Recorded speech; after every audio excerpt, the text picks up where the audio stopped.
நமது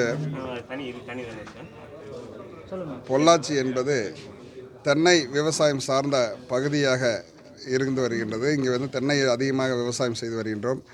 தென்னை வந்து வாடல் நோயினால் பாதிக்கப்பட்ட சூழ்நிலை அறிந்து மாண்புமிகு தமிழ்நாடு முதலமைச்சர் அவர்கள் அந்த விவசாயிகளுக்கு இழப்பீட்டுத் தொகையாக கடந்த ஆண்டு அறிவித்து அனைத்து விவசாயிகளுக்கும் வழங்கப்பட்டிருக்கு. அதே போல் இந்த ஆண்டும் பல்வேறு வகையில் நோய் தாக்குதல் இருக்கக்கூடியது அறிந்து முதலமைச்சர் அவர்கள் அந்த நோயிற்கான இழப்பீட்டுத் தொகை வழங்குவதற்கு உத்தரவிட்டு இருக்கின்றார்கள்.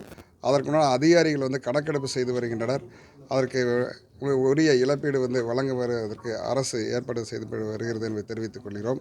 அதேபோல் அந்த இளநீர் ஏற்றுமதி என்பது உலக அளவில் பொள்ளாச்சி தான் அதிக அளவில் ஏற்றுமதி செய்யப்பட்டு இதுவரை வருகின்றது.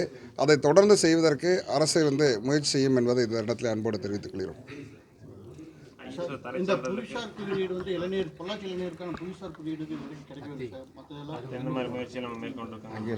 நமது புவிசார் குறியீடு அந்த இளநீர் விற்பனைக்கு வந்து பெறுவதற்கு ஒன்றிய அரசாங்கத்திடம் தொடர்ந்து வலியுறுத்தி வருகின்றோம். அதை வந்து நான் நாடாளுமன்ற கூட்டத்தொடரில் ஏற்கனவே வந்து வலியுறுத்துவதற்கான முயற்சிகள் நமது ஒன்றிய அமைச்சர்களுக்கு வலியுறுத்தி இருக்கின்றோம்.